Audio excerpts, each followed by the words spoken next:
if you see an opening, it is up to you, and your teammates should trust you and be ready to follow up with that. And you know they did, and you saw what happened there. Clean ace. Yeah. And again, they're pushing down the mid turret, and there's no rotation right now, and this should be a fairly easy inhibitor for Dave Ward's just lack of communication, and just everyone was in the bot lane, and they saw them in the bot lane, and Jen is still pushing top, so they knew that, and the hook lands. Yeah, a super mega death rocket just came out, and Hill of a Shovel tanks it all, but here comes the Stand United ult, but so much CC coming out from Goons Incorporated, but do they have enough damage to take down anyone right now? Here comes Leona coming out from his decoy, cycling people up. Unstoppable Force, Shen goes down immediately. Beyond the Fray is going to get bursted down. Shaka the Zulu goes down as well. They're in turret range near right now, but they're not going to pursue any further because all their tanks are down. They just have all their damage at half HP.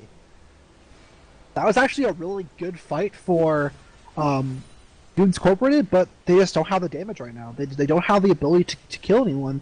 They had so many low health targets. Like, everyone's below half health right now, and maybe if that Jinx ult hadn't been wasted earlier, they would have been able to pick up more kills. Jinx would be able to get that reset on her passive. She'd be able to run around, do more damage. But as it stands now, they can't fight them. Even when they get almost a perfect engage with the Cocoon onto Wukong and the Shadow Dash following up, and the bubble on both of them as well, they locked up the two main initiators for so long. They locked up Syndra and Wukong for so long, and yet they couldn't even finish off Syndra there. So I'm not sure what they need to be doing right now, because they just had a perfect team fight and they couldn't even win that. Yeah, it's getting scary and scarier as the game goes by, because Wukong's getting tankier and tankier. Just finished that Sunfire Cape. Malphite's had that Sunfire Cape. He's going to be finishing up with GA and the Ronduins probably pretty soon, and there's just going to be so much tankiness in front of, you know, the back line of Goons Incorporated that the Jinx is already doing very minimal damage to these tanks. So and that's the only targets that she'll be in the vicinity to fight. Yeah, and she doesn't even have a fully completed item yet, so she's really, really desperate for items. She is out farming Tristana, but Tristana has that Infinity Edge and that BT finish, so she's way stronger. They are doing this Baron. They are burning it down fairly quickly for the fact that it's 22 minutes, so they should be careful because they are prone to an engage, and they do have that magic damage debuff on them from Baron, which Ziggs kind of thrives off of. But they won't be able to pick up the Baron, and Lease goes down immediately. And a beautiful smite coming out from Malphite there. He's going to be able to get it not stolen. Shen just barely made it out of there, but they all tried jumping over, but to no avail there. And they're just going to have to win this systematically and the long way and just take down towers. Actually, both junglers missed their smite on the Baron, and Malphite picked it up with an auto attack. Oh, really? So, yeah. So, I guess they got pretty lucky there. Oh, yeah. I thought no one took that they weren't able to get the Baron, so. But I believe that the game is, everyone's saying GG in chat, so I'm not sure why the game is paused. Yeah, me neither. Rodopsin disconnected. Maybe that's just a DC. You know, come back in for the surrender vote if they have decided that it's a surrender. But I mean, it's hard to say that there's, you know, a chance for Goons Incorporated, even though I don't want to say that there isn't. But there's just so many factors stacked against them right now. It seems it's definitely Dave Ward's game to lose, and they're doing everything right, and they make little to no mistakes for people to capitalize on. So it looks like they tried to surrender before, and the surrender vote bugged out, so they wanted to just leave the game. So I guess they're going to wait for the next surrender vote to come in here. So I don't think they'll have time. I think they're going to push it through before that. Yeah. So, but Rodolfson did leave the game, so I guess it's going to be a 4v5 until then, until they can surrender. I'm not sure, but it looks like Day Wars is just going to push to win right now, as it seems. So yeah. And yeah, that was just a fantastic performance, and you know, we're seeing a lot of these picks. Actually, a flash taunt going in on there, was it? No, just a regular shadow dash. But yeah, it seems the rest of Goons Incorporated are just trying to make this last fight a worthwhile one, at least. Rodopsin has reconnected back in, so they're just gonna give one last hurrah for kicks and giggles right there. And it looks like they are going to push onto this inhibitor turret right now. And the inhibitor, the stun is laying on Shaka the Zulu, and the best is this lane as well. Ooh, a beautiful repel to dodge out that unleashed power, but here comes the Cyclone spinning her over the whole team. And Jinx is so close to dying, but he just reaches salvation onto the fountain steps. Oh my gosh, Super Mega Death Rocket flies through everyone, doesn't hit anything, but that's going to be the second inhibitor down, and they're just going to probably reset here, but Shaka the Zulu caught behind enemy lines right there, just running. Can he escape? He does repel over to the double columns, and he gets out alive, it seems, but not if Revex has anything to do with it. And that's going to be kill. And the ignite and fade away right there. So the surrender vote does go through now. So that will be Day Wards with the win there, and they played very well, and they've won all 3 games they played today, and a very dominating performance from them. Yeah, so they do come out on top of this qualifier tournament, and congratulations to Day Wards. They walk into the league with, you know, the shades on and the sweet leather jackets. They got the bragging rights for sure going into the GCL Season 2. Yeah, and if you were to have to pick a MVP for that game, who would you pick? I would have to say Revex. I know he's gotten MVP, I think, once or twice already, but you know, he's just a monster on that Thresh, and yeah, I see myself a lot in his Thresh play, so it's very refreshing to see very aggressive support players, you know, play the supports correctly. So he's just doing everything that he needs to do to make his Tristana excel, and you know, you're seeing that bot lane just thrive. Neither of them have died. They account for 8, 0, and 19 altogether. So fabulous play by the bot lane of Daywards, but altogether, Daywards played amazing collectively. So it was a little bit too like I wasn't really sure on who to give my MVP to until that last fadeaway ignite kill by Revax, but that kind of sealed it for me. You know, he kind of just walked away with the swagger of the ignite. That would have been like one auto attack anyways to take down Shaka the Zulu there, but he decided that he wanted to ignite her instead. So yeah, Revax is going to get my MVP. He had some great plays, some awesome death sentences landing. He landed like all of them in the mid game, so very well played and great game by both teams, but Dayward's coming out on top. Yeah, actually, I've been told it isn't over. It is a best of 3, I believe. So they get one more shot in this.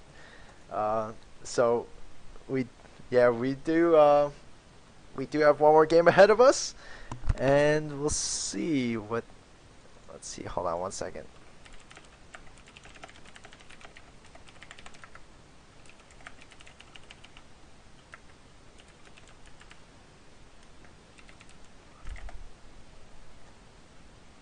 Not a best of 3. It's just another shot to get back.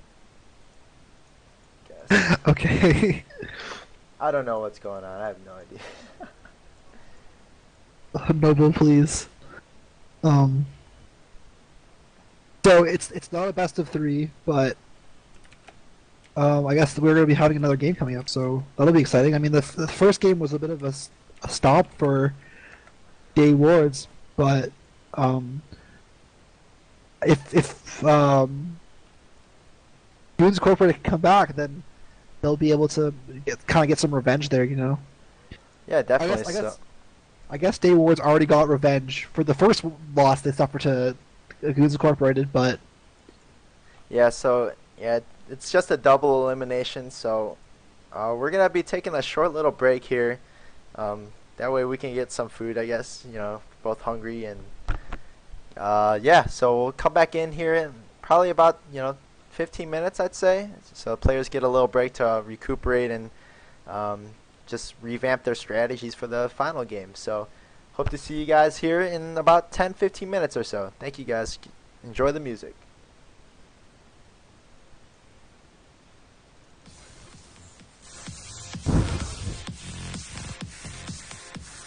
Microphone muted. User left your channel.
Alright everybody, we are back with the final game of this Gold Competitive League qualifiers. It's the final day. It has all come down to this. Day Wards going up against Goons Incorporated again, and the winner takes everything in this one. So one last game, and my name